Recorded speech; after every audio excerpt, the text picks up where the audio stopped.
All right, we are live. Welcome everyone. This will be our Tracking the Tropics for August 17th, 2020.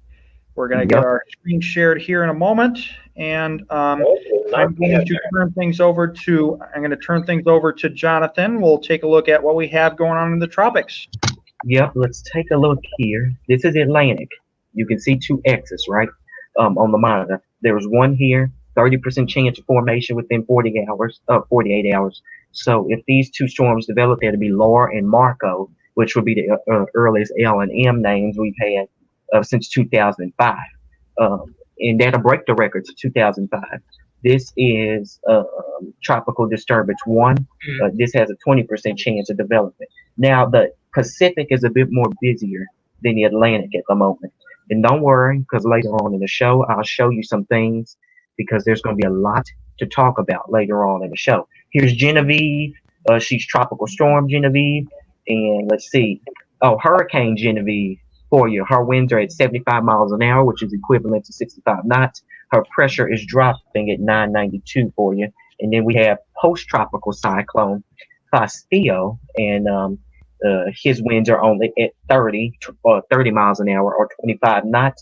And the higher the pressure, just like we talked about high pressure and low pressure, looks like we'll be good. That's 1008 for his millibars. And don't worry, this storm here that has a 10% chance of developing will be headed toward Hawaii, but it doesn't look like it's going to be a huge storm for them like Hurricane Douglas was. So this one is just a small area of showers and storms, according to the Hurricane Center. Nothing is going to happen there. Let's check the Central Pacific. Not sure if anything's going on in the Central Pacific. Oh, yes, we do have something in the Central Pacific. I believe it's Genevieve. No. That's becoming a major hurricane at some point. You might want to check it out. In the next, that's in the Eastern Pacific, but in the Central Pacific, south of Hawaii, over the next 48 hours, there's a 10% chance of developing, but in 5 days, there's a 40% chance of developing. I'll turn it back to Isaac for more. All right, and I'm going to get my screen shared here in a second, but I will. I'm going to put the satellite, and then we're also going to get the National Hurricane Graphics, the hurricane graphics up here very soon here. So let's get the satellite loop loaded up, and yeah, I'm going to share that specific application window. Yeah, that one. And yeah, and we'll actually do that. So yeah, I will pull up this graphic here. As we can see, this is the Atlantic. These are where the two systems are. This one is closing in on the Windward Islands. It is not expected to develop too soon here, but it looks like there is a medium chance of development over the next 5 days into a depression or storm, as this will likely end up trailing the Windward Islands and such. And this one has a higher chance of developing. It will follow the similar track to this system. And I was talking about this 10-degree latitude line between 60 west and 20 west, or actually 10 west longitude. There's been a lot of development here out of the MDR, the main development region, and we're going to take a close look at that. So this is the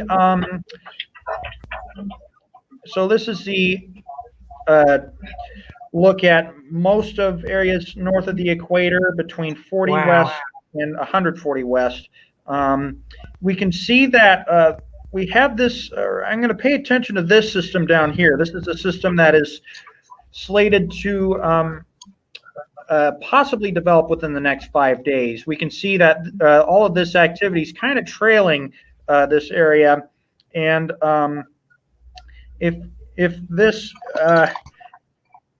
continues on its current track, I'm going to watch this trop up here a little bit closely. That'll probably impact the track and development with that. I mean, this system is moving too fast. There's not really too much shear associated with it. So, or maybe there's either too little shear or too much shear. So, I mean, it's what Jonathan would have said earlier. This is Genevieve, if I'm right. I'm just going to clarify the Eastern Yes. Pacific here. Oh, wait, yeah, that is Genevieve. That is Hurricane Genevieve. That is trailing the West Mexican coast. And what I am worried about with this here, I'm going to just clarify the track information with that. It is my understanding that Genevieve is forecast to become a major hurricane. Yeah, I was right there, by Tuesday morning. Yeah, we can see that there's some symmetry within there. So, I mean, there's definitely some rapid intensification going on, or we can see how the circulation's becoming more defined with that. So that's a sign that things are intensifying there.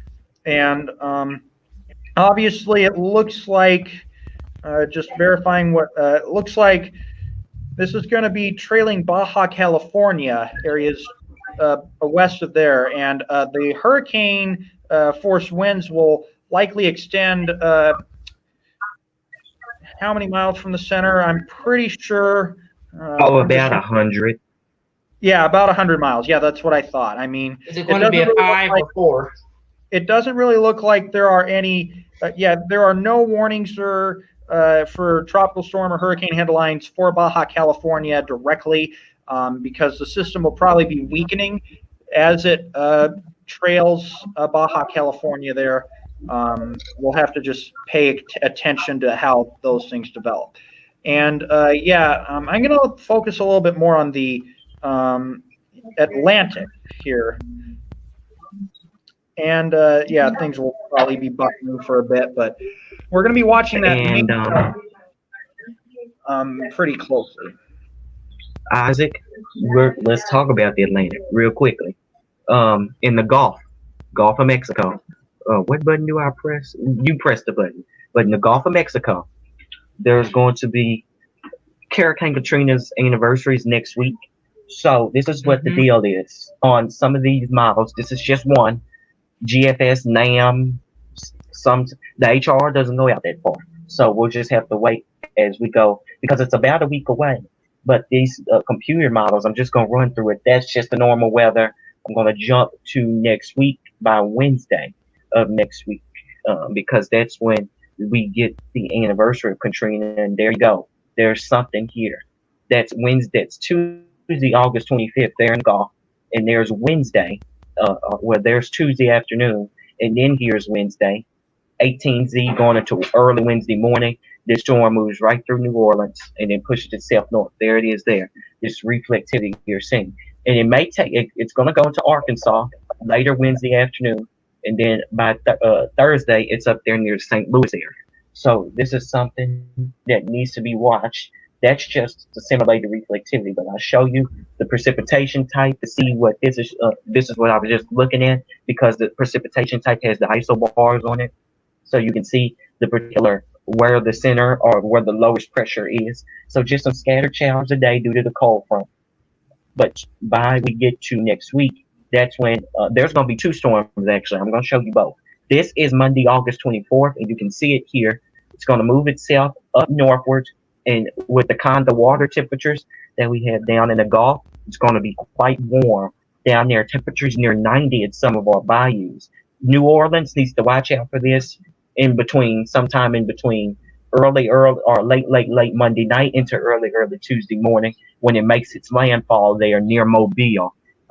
That's in Alabama, my bad. Near Baton Rouge and continues itself on up toward the north into Arkansas on Wednesday, and then by Thursday into the Illinois and Missouri area here. And then as we continue, we get done with that storm, but we have another storm that's going to develop down here toward the south. If you pay attention, there it is here.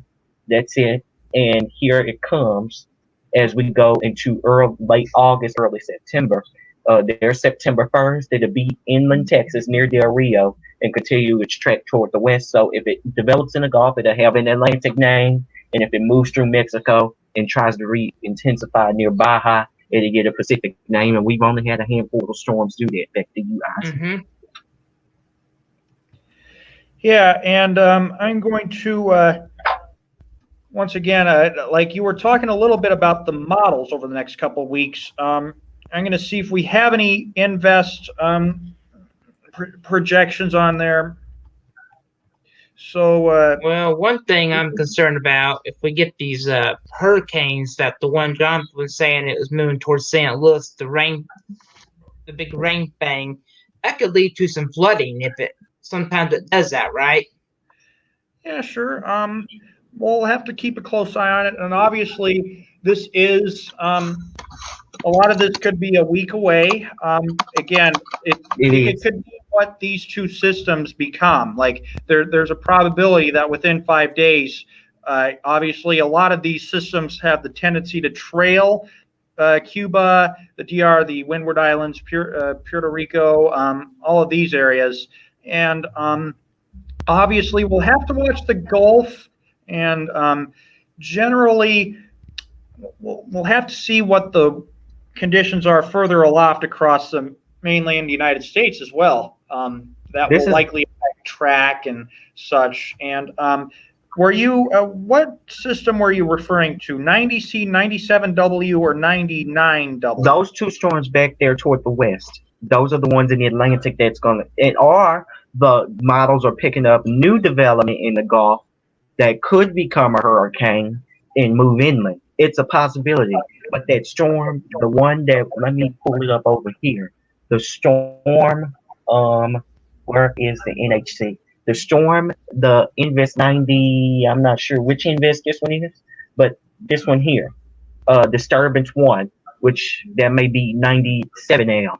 This one here, if it moves itself, as he was talking about trailing, it'll go through the Puerto Rico, Cuba, through Jamaica, the Dominican Republic, make itself into the Gulf, and models aren't saying it's going to hit Texas, it's going to hit Louisiana, and take its trail. That's Arkansas, Missouri, Illinois, through the Great Lakes, and probably by the time it hits the Great Lakes, it'll be a post-tropical cyclone, and then maybe if the track continues, this may be the second longest track to hit Missouri and these areas. Cristobal was the first one, which broke a record this year for the longest track.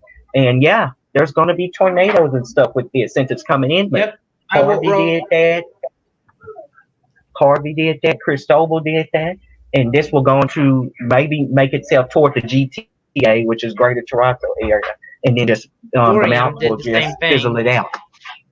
The mountain will just fizzle it out. So that is probably this one. And it'll have more moisture to work with because it's getting away from the Bermuda High. And it'll have more moisture to work with in the Gulf because the temperatures are high. There's barely any wind shear. The front will be gone by then. So it's going to have plenty of things to work with. And for right now, there's going to be, I'm sorry, it's a week away, so I'll watch it because we'll all watch it here. And then there's a secondary storm that's developing, and that'll be a week after this one possibly comes in and impacts the United States. And it'll probably be the one back here that has a 70%. This is now being up, Isaac, in latest advisory. Just a while ago, we were saying it had a 50%. Now, 5 days from now, 70% chance of development. Oh, okay. So, yeah, you're talking about the system off closer to Africa. And what I'm trying to do here is I'm going to try and find the invest number with that.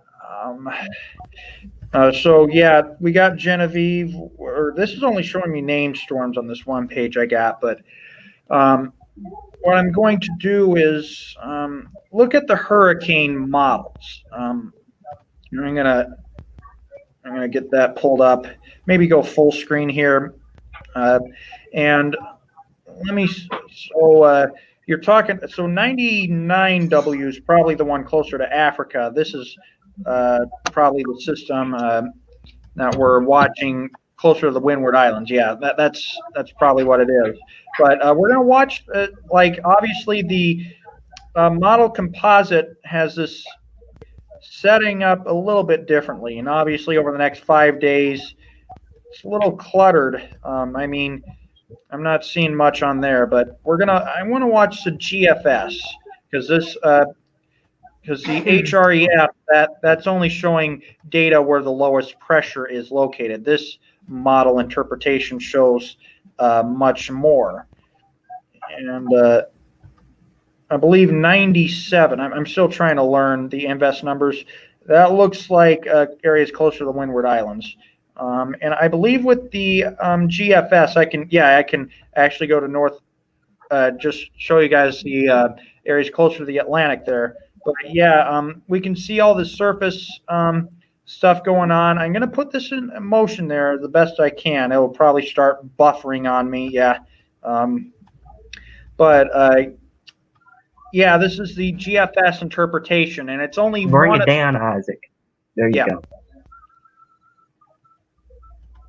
I'm going to zoom out a little bit so I can. All right. Jonathan, did you get that? Yes. I'm gonna send you one more thing.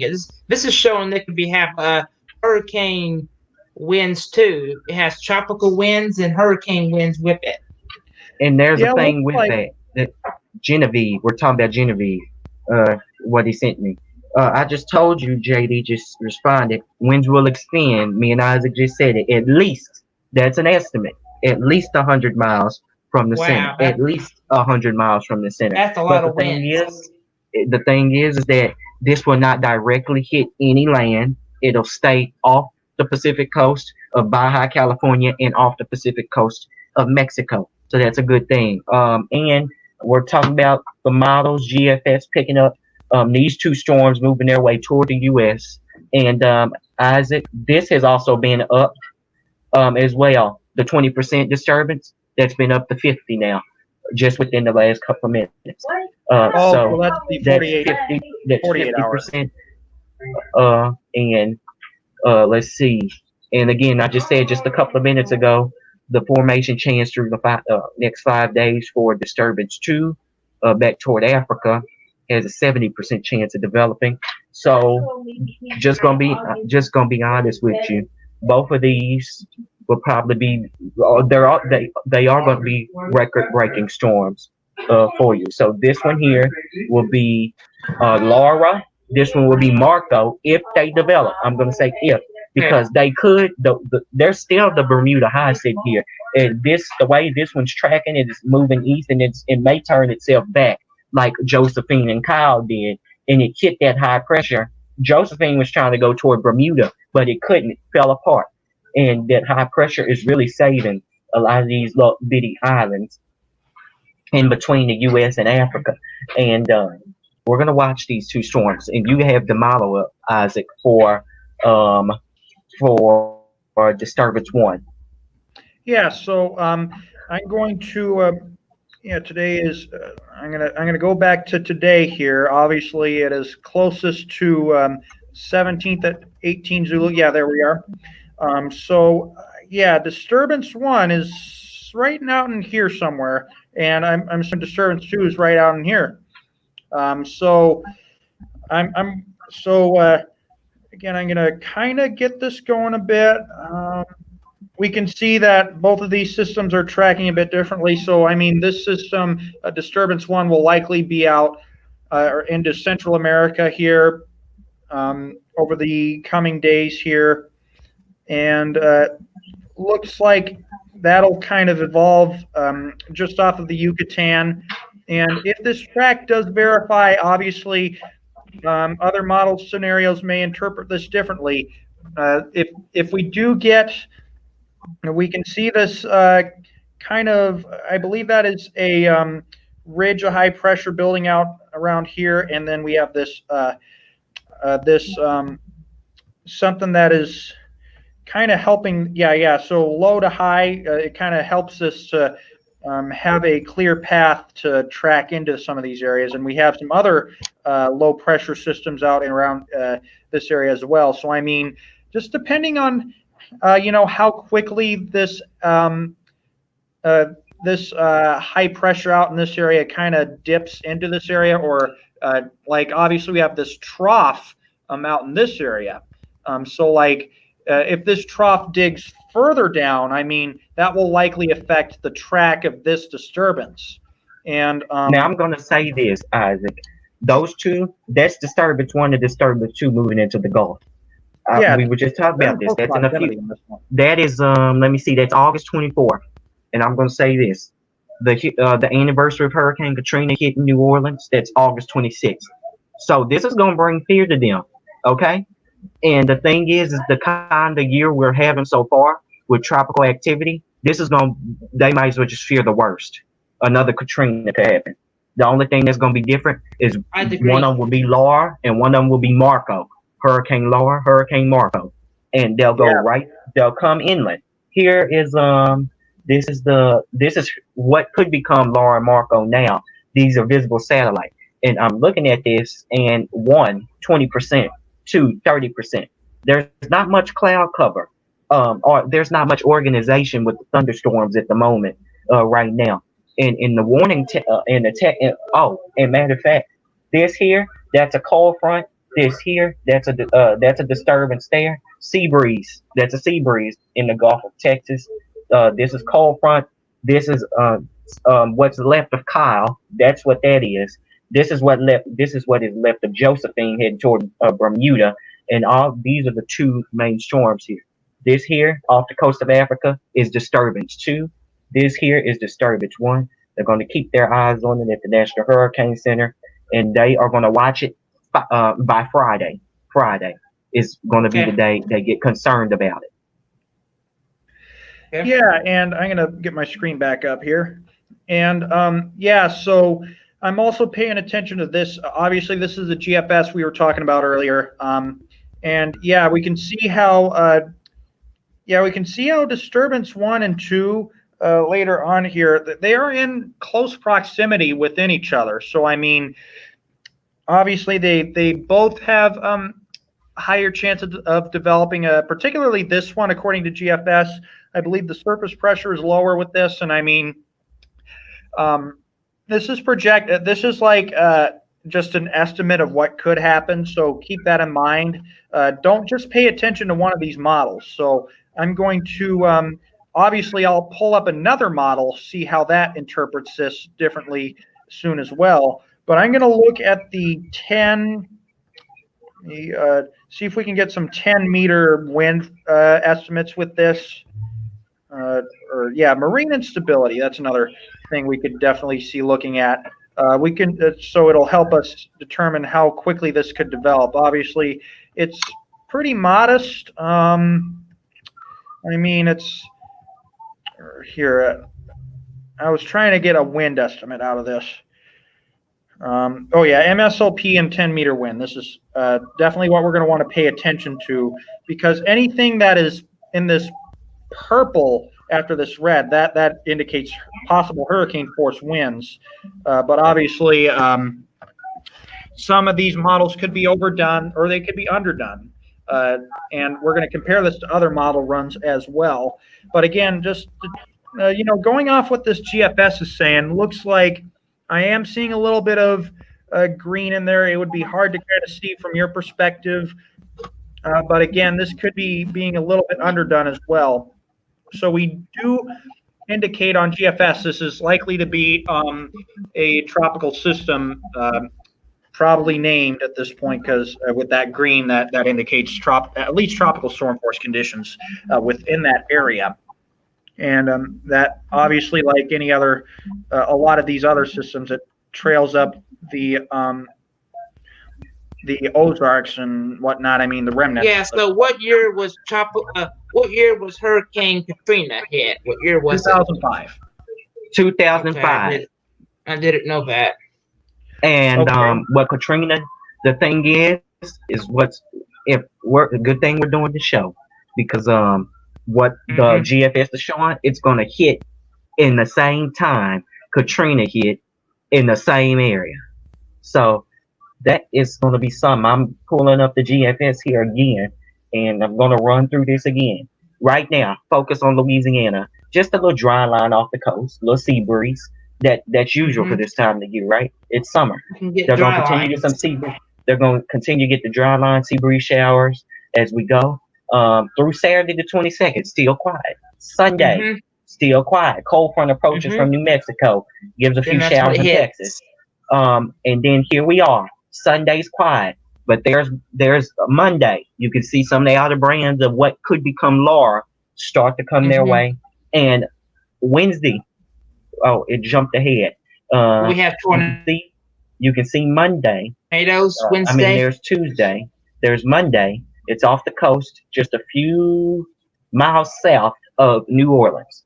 And as we continue on, it looks like the new track takes it east. That's Tuesday, August the 25th.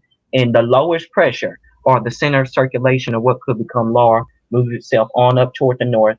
And boom, it will make a landfall somewhere Tuesday, somewhere early Tuesday morning.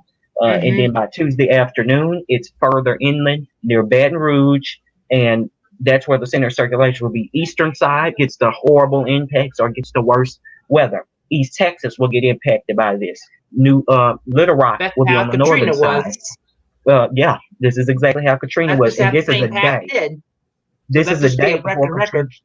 This is a day before Katrina made landfall 15 years ago on New Orleans. So 15 years, I told you all earlier in one of our shows about a few weeks ago, every 15 years we get concerned. This is a 15-year mark.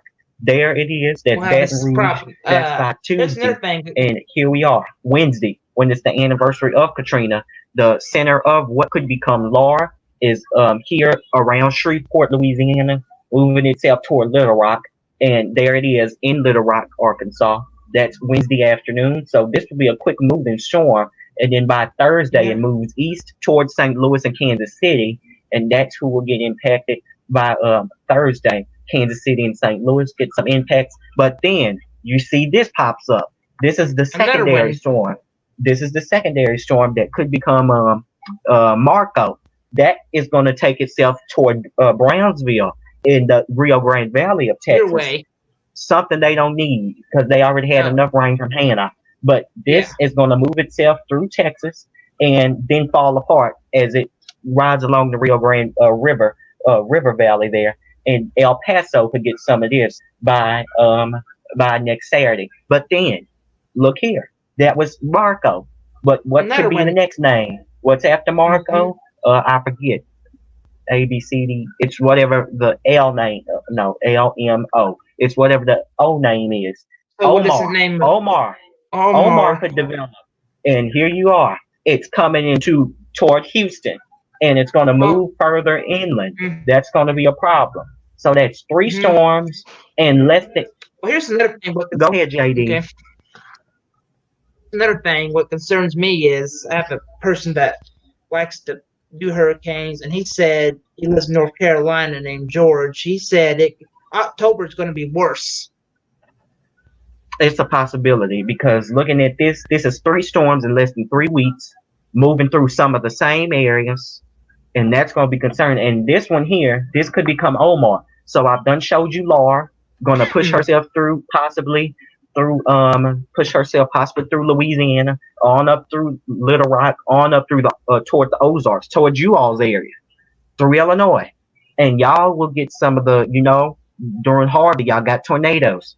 This could be another tornado producer for y'all.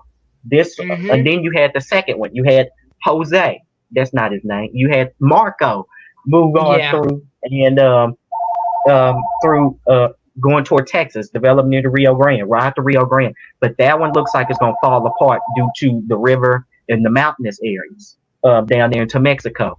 And that'll move toward El Paso. Then you have this one that the GFS model is developing, moving itself through Texas. And this is going to be a westward mover one. You can see it here.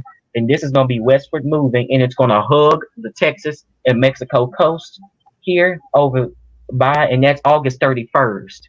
So let's see. Katrina, we have Laura, August 25th to the 26th. It's a possibility. Marco, you have Jose and Laura. You have Marco the next 2 days after that. Then you have this one about 3 days after Marco. That's too much, Isaac. That's just too much. Right. Well, let me just provide some clarity with these. What your ideas are there, Jonathan. So obviously the GFS is just one scenario, and you're comparing what could become Laura to obviously Katrina, and I will say that Obviously, Katrina is probably the biggest storm that we've had in the record books, obviously in modern history, and we can compare that to like obviously Camille and all those like other storms from back in the day, I and think Ike, how this Ike compares was to larger than Katrina. I think. well, yeah, and yeah. Let me just say that um, this is an interpretation of just one of the model scenarios, and Hmm. I could show you guys some of the intensity guidance, what that may be Go projected ahead. over a 5-day period. I'm still trying to figure that out though, but I mean, if I'm right, the GFS tends like the GFS tends to maybe slightly overdo something when it's far out. You know what I mean? So Mm-hmm. just depends on the direction where the storm is coming from. Maybe that's something that comes to my mind. Well, There's a my couple, concern, and yeah. another thing that comes to mind for me is that we want to compare the GFS track to other model scenarios. So like I'm going to pull up the let's pull up the CMC guidance, and Try it. I Yeah, believe that is try 90. that one. I was Yeah, just so I looking mean, at that. what I'm going to do for CMC is kind of get a full idea over the I'm going to go to the, and I'm going to share my screen again, just so we can see what we got going on here. So this will provide maybe just another idea of what could happen. I think there's a way I could get some European model guidance. I think I'd have to go to the pivotal weather to do that. But There's some yeah, we couple. can see, look at so the CMC, we can see how this kind of makes this one takes it through Mobile, and we can see that there are hurricane force winds on the GEM. So this model brings us well over hurricane force, maybe into a major hurricane. So I mean, this is just another interpretation, and I'm going to switch back to GFS. Um, Actually, and I'll do that. You stay on that. I'll do that. I'll switch so we can compare. The GFS takes it about 100 miles to the west of Mobile. Takes it through Baton Rouge instead of Mobile. And I did and name drop Mobile, so I may have put some bad voodoo on you all, but I did say Mobile. So I'm just gonna say this: if we're looking at all these models, right? Let's Mm-hmm. take the CMC and let's take the GFS with grains of salt because let's see, today is only the 17th, so we still have about 6 days until this could happen. 6, 7, 8 days until this could happen. So I'll say this is just gonna be my thinking, and I know you Yep, all me will too. agree. Anybody from at least at least Corpus Christi, Texas, to Pensacola, Florida, just be ready for Be something ready. by next week. Just Yeah, and anybody. I'm looking at the European now. We can get geopotential height, which will kind of give us an idea where there are surface, low, and high pressure systems on here. I mean, when I want to go a little bit further on that, so this takes it. Uh, the CMC and the GEM and the GFS both bring it to the Gulf. This brings it to it stays in the Atlantic and trails the East Coast.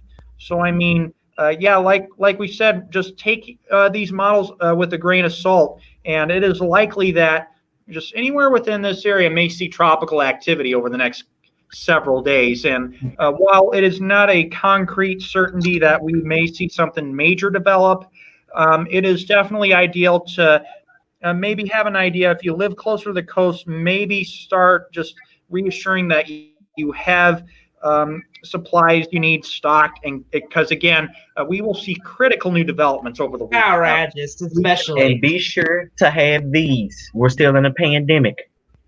Have a mask and just a few other things you might want to keep in mind That's another is dangerous thing. That's another dangerous thing about these particular storms. We have a pandemic, then you have a hurricane move through your particular location, and it just throws everything off. And when you try to evacuate, there's COVID-19 restrictions, even if you try to go to another state and get away.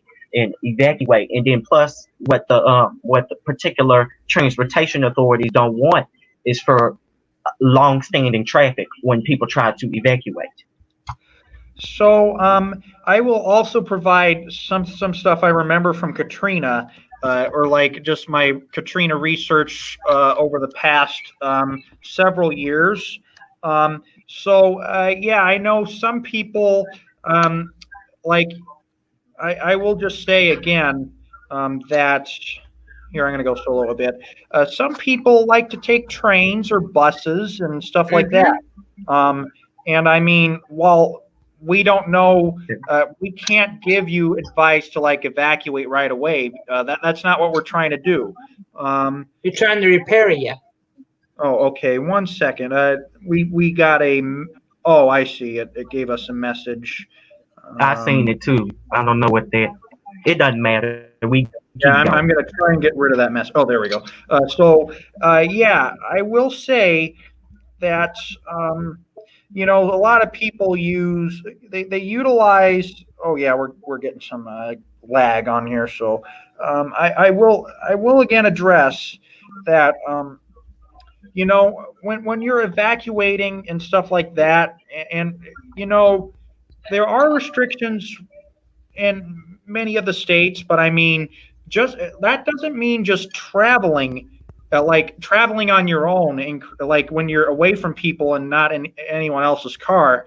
That doesn't necessarily increase your chances of getting a virus, a viral infection. You know, just looking at it that way. But also, you know, there are people that you know that are in nursing homes or people that can't drive. That's another catch. So a lot of people utilize Amtrak's City of New Orleans routes. You know, so I mean, they like obviously there are people that are you know that evacuate at the last minute too. So you know, particularly those that live near the coast are going to see the highest impacts, if anything. right. We'll get that out there. But also, just like if you get new developments, just have a plan in place when or like monitor information from authorities. And also, you're going to want to have you know, just emergency supplies with you in case you get stranded on the road for so long in like traffic jams, because we all know what happened in Katrina. You know, there were like a lot of people initially thought it would landfall over Florida, Pensacola area, but then later it took it right through New Orleans. Took a last minute turn. So Took a last minute turn. In New Orleans, they didn't know that Katrina was gonna like cause devastation or mass devastation, mass casualty, all that stuff in Louisiana. They thought it would stay in Florida.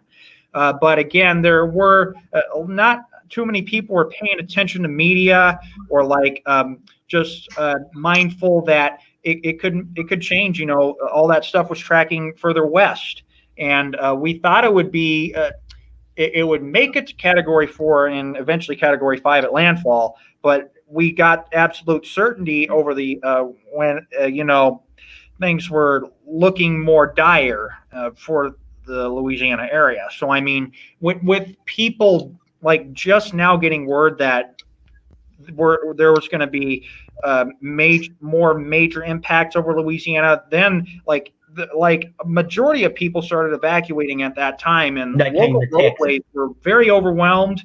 And a lot of times what they do in hurricanes is they do something called contraflow, where northbound or actually southbound traffic towards an area, they can actually turn that into northbound lanes. So I mean, you know, when they're evacuating an area along a major interstate highway, they're trying to, you know, make sure everyone gets out safely. You know, that has happened with, you know, mandatory evacuations, you know, especially out of New Orleans during Katrina, and just remembering what happened during Florence too.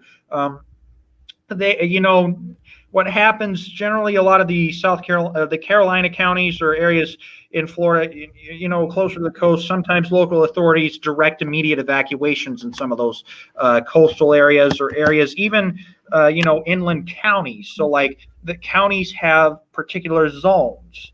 So, the zones, especially, those within close proximity to the coast, like they may have voluntary evacuations for areas even further away too.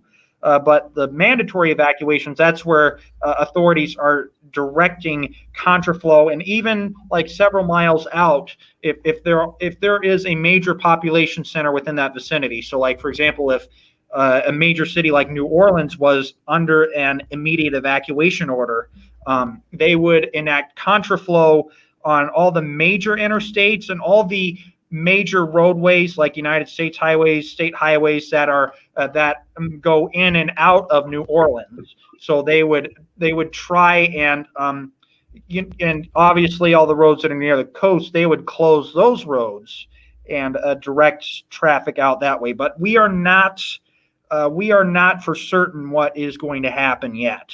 But Right. now, like I'm just saying that as an example. That's what happened during Katrina in New Orleans. Mm-hmm. And there were other cities that were near the coast that did the same thing, local police and, state police, we all just got to respect our first responders that are putting themselves in, like people could be going into harm's way to protect the general community. So Just we like wanna with COVID. So just another thing to be very prudent about and whatnot. And I just want to add on to that. We're in a pandemic. So these frontline workers, they're already putting themselves in harm's way, trying not to Yes. get sick.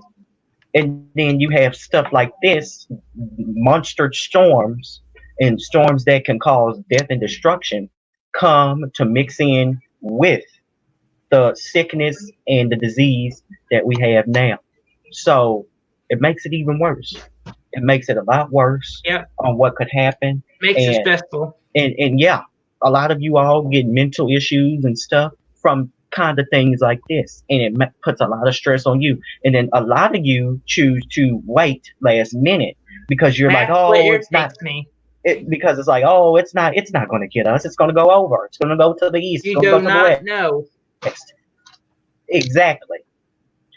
JD, you want to add on? Yes, I'm going to put some things in there, buddy.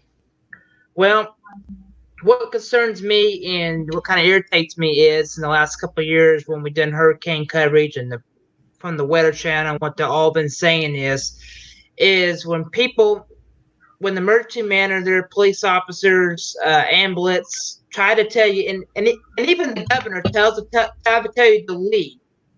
And this is the time you got to have to leave, or we're not. And I think these hurricanes, guys, and Isaac and Jonathan, they have that.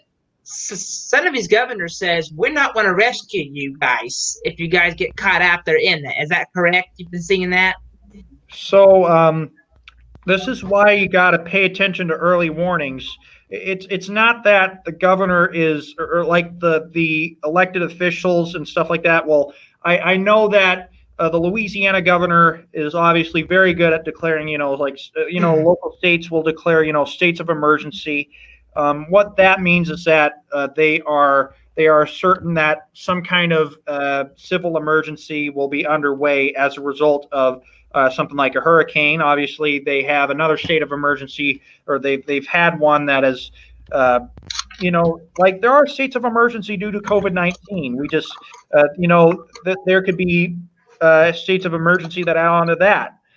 So I mean, generally, what that happens is that a disaster proclamation is kind of the equivalent to that kind of state of emergency. So when the governor declares a disaster proclamation in the wake of a hurricane, that is the very first sign that the governor or other elected officials are going to enact like evacuation orders, maybe curfews in some areas, as a result of what may be coming our way. That's one thing to be mindful of. The other thing is that local officials like police, the legislative side of things, like the executive and legislative branch of government, the people that enforce governor orders or like mayoral orders, obviously that's between the state and the city police, and other, people that are working with that. I mean, the highway patrol is obviously, working on evacuations, and that they would obviously be tasked with that. I mean, enacting contraflow and other stuff. And another All right, thing, Isaac, we have breaking situation.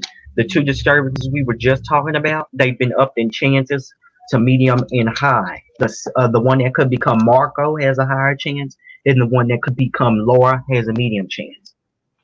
Okay. did they just upgrade something to 1 the p.m. 5 p.m. 1 outlook? p.m. The 1 p.m. just a few minutes ago. Oh yeah, 5 p.m. This just came out. 5 p.m. outlook. This just came out. I'm looking at it from a few large sources, the Orlando Sentinel, 7 News in Miami. There just put these reports on.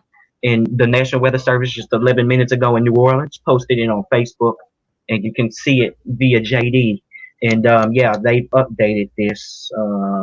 Let me tell you, 70% chance of formation for the one that could become Marco in the next up until Friday. And the one that is the most area of concern, or the main interest that is going toward the Windward Islands, has a medium chance, while the tropical wave further east has a high chance. And this is what they're going to emphasize. And Isaac, me, you, and JD just said this. It is too soon to say whether the systems will have any impact in the Gulf region, from Texas on over to Florida. It's way too early to say. Remember, we are nearing the peak of hurricane season. It's in about 3 weeks. September 10th is in about 3 weeks. Remember, we are nearing the peak of hurricane season, so you should already have hurricane plans. Ever since June 1st, you should have had a hurricane plan. And the hurricane season, remember, does not end for another 3 months, November the 30th. It can go to November too, I bet. Yeah, I mean, the peak, the climatological peak of hurricane season is underway. And, generally the climatology of hurricanes, generally the southern latitudes generally see the worst of the peak, or the lower latitudes within the United States. Obviously, a lot of stuff below the Tropic of Cancer. That's what the Tropic of Cancer that goes through, or that is, I believe, 20 degrees north latitude. But again, it's areas, just with like give or take several latitude degrees from the tropics, or the Tropic of the Tropic of Cancer. And obviously that general area is where you see the main development from tropical systems, or we have that main development region. That's what the MDR acronym means. That extends from the Windward Islands to Africa, and areas give or take several latitude degrees from there. That is obviously a pretty big area of concern when it comes to that. So we're going to have to really pay close attention to that, and we will have to continue to be mindful of that. And let me tell you all something. There are a lot of people on YouTube who will start to hype this due to the new reports as of 5 p.m. Do not listen to them. Please don't. Please don't listen to them. It's not worth it. It's not. Your life is more important than listening to some fanboy over hurricane. Your life is more important. So the people who hype this, you should be ashamed of yourselves. It's not like these two songs. I've seen some people say these two, that what could become Laura, what could become Marco will collide. The Disturbance 1, Disturbance 2. It's a possibility, but I'm not going to say it's going to happen. The Fujara effect could happen. It could happen any day. That's what happened with Sandy back in 2012. But this year is a whole different demeanor in terms of hurricane season. You need to take it seriously. We're already breaking records in terms of storms. We've already had 12 named storms already. We've already had 12. So this year we're going into the Greek alphabet. I guarantee you. I guarantee you. Okay, so yeah, I guess we've got what we needed to cover for today. Yep. Let's do the roundtable thingy so we can leave. Yeah, sure. The 3 box. Are we So, coming back yeah, tomorrow? we will continue. We will leave you to there. But first of all, I'm going to refresh the page, see if we have the new information. Obviously, this is still the 2-day probabilities. That still has to refresh a bit. But we will be ending the stream here. We will be back tomorrow. I presume me and Jonathan and JD and a couple other people may be with us as guests as well. We'll start having guests here soon. We'll start having guests and other folks on. But it's been us three. We've been the primary anchors, and that's what's going to continue.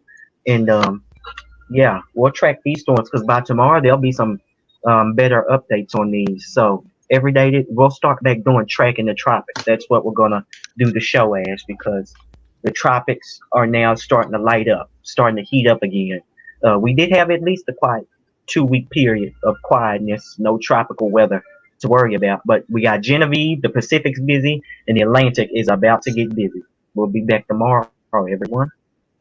All right. See you soon.